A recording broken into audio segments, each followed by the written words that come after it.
what does the source have to lose? I think that's a great question to ask yourself when you're evaluating whether there's fake news going on. Like Kelly said, if there's no byline, no one has anything to lose, you know?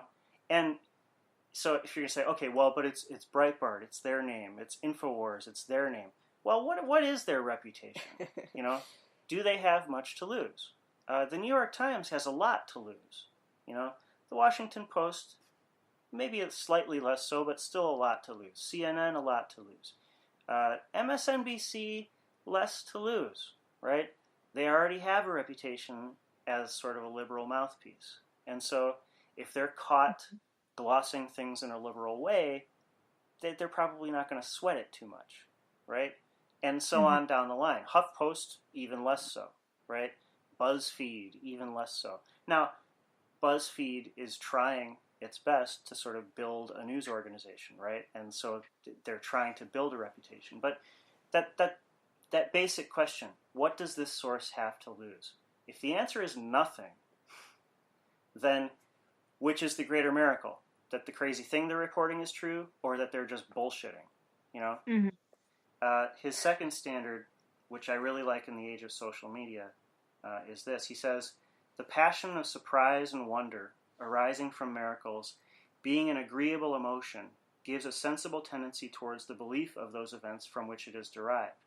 And this goes so far that even those who cannot enjoy this pleasure immediately, nor can believe those miraculous events of which they are informed, yet love to partake of the satisfaction at second hand or by rebound, and place a pride and delight in exciting the admiration of others. I don't know if a better description of sharing on social media has ever been written. And that was written in 1748, you know. But think about it.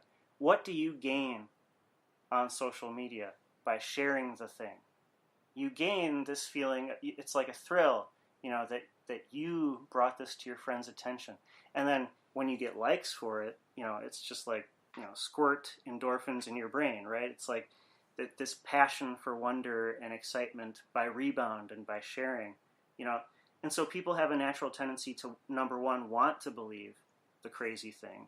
But even if they can't, number two, to share the crazy thing and excite that in others, and then feel a sort of reflected sense of admiration, right?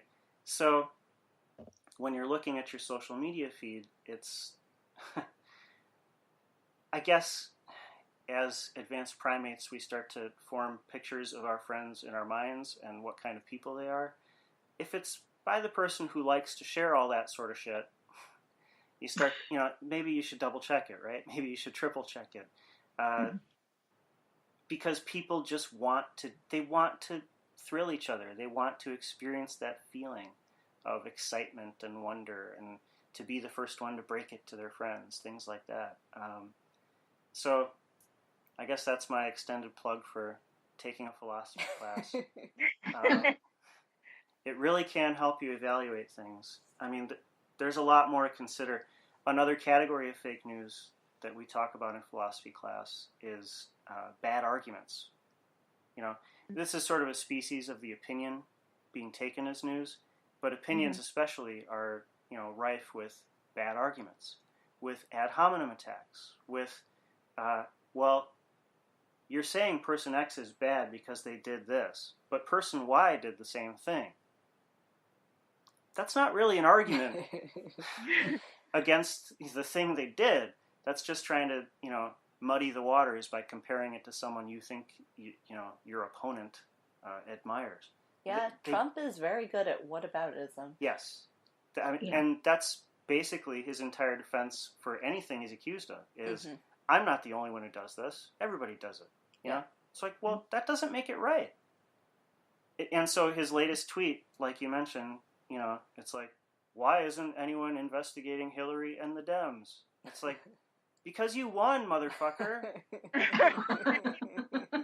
You know, because you're the news. You wanted to be the news. You know, suck it up. Deal with it. You're the news now, right? That's why. You know, you can't just keep complaining about the person who is not in power. But it has a certain emotional appeal that is not logical. It's not a logical argument at all. It's barely an argument, but it has a certain intuitive sort of lizard brain kind of appeal to people who are already inclined to agree with you, you know? Mm-hmm. And so you catch people doing it, right? Especially in comments, you know, your friends, your relatives, and they do it. They say, well, I mean, Bill's a rapist, so why should I not vote for Trump? It's like, wait a minute. Okay.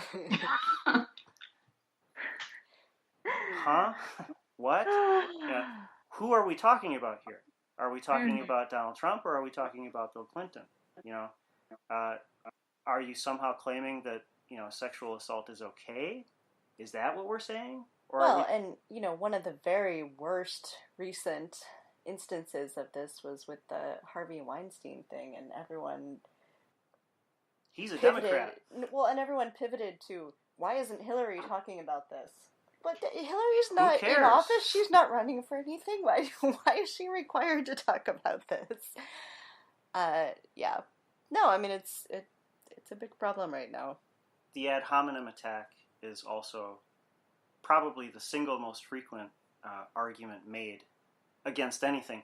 And I gotta say, this one is also rife on the left-leaning part of the spectrum too. I think all of us, myself absolutely included, have such a low opinion of that person that, you know, we are willing to believe that every single thing he says, does, or advocates is by extension therefore bad. But you're not really arguing against that thing when you only appeal to the turpitude of that person.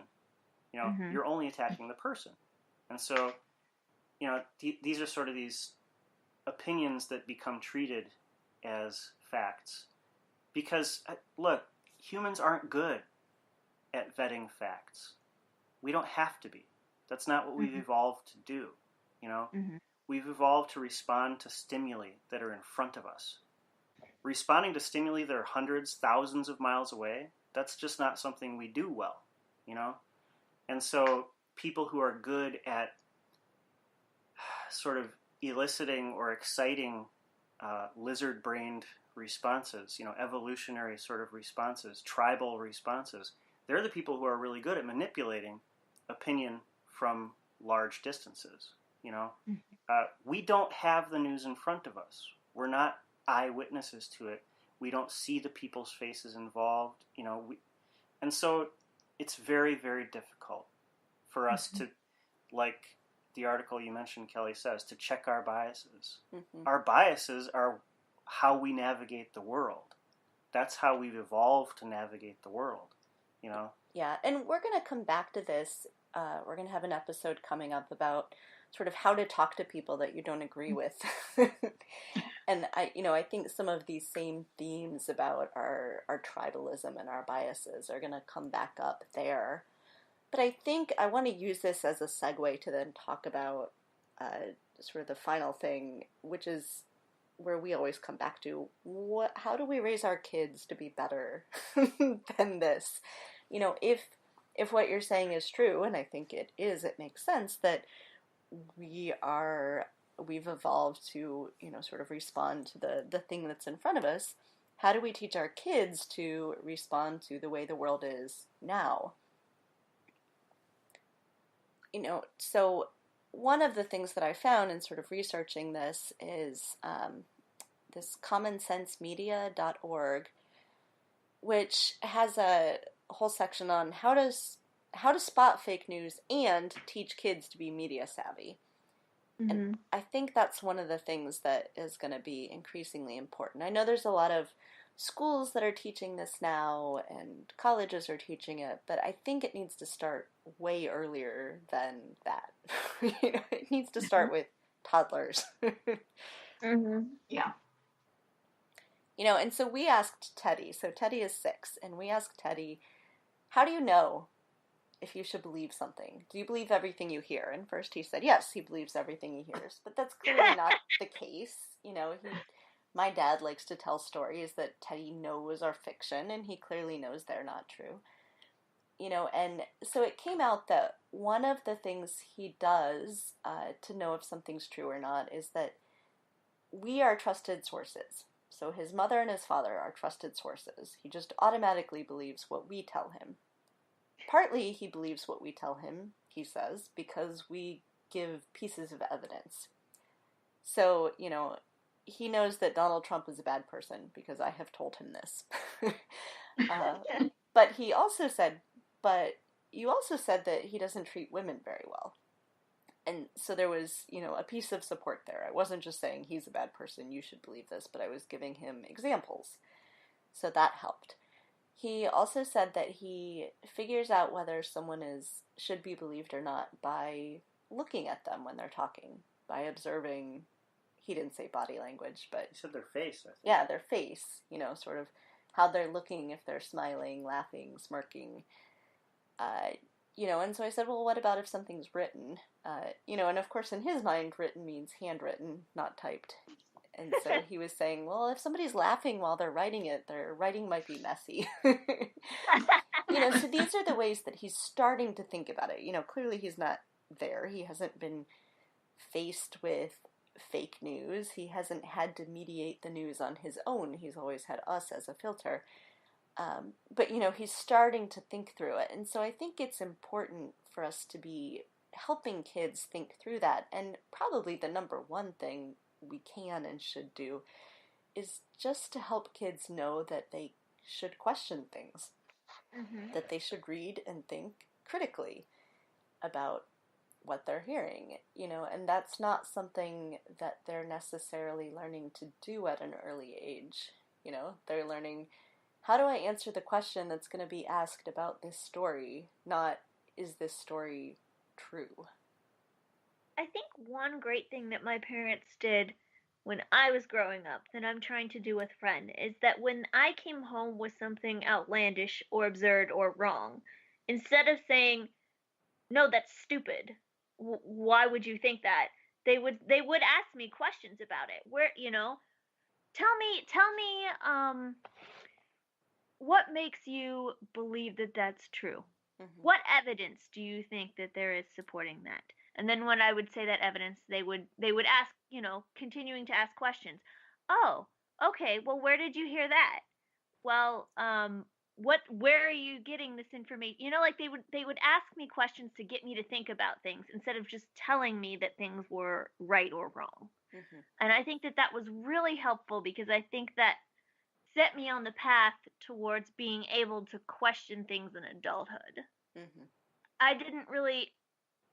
I trusted my parents as a source a lot of the time because they continually showed me evidence that they were good people who are intelligent and trying to do the right thing.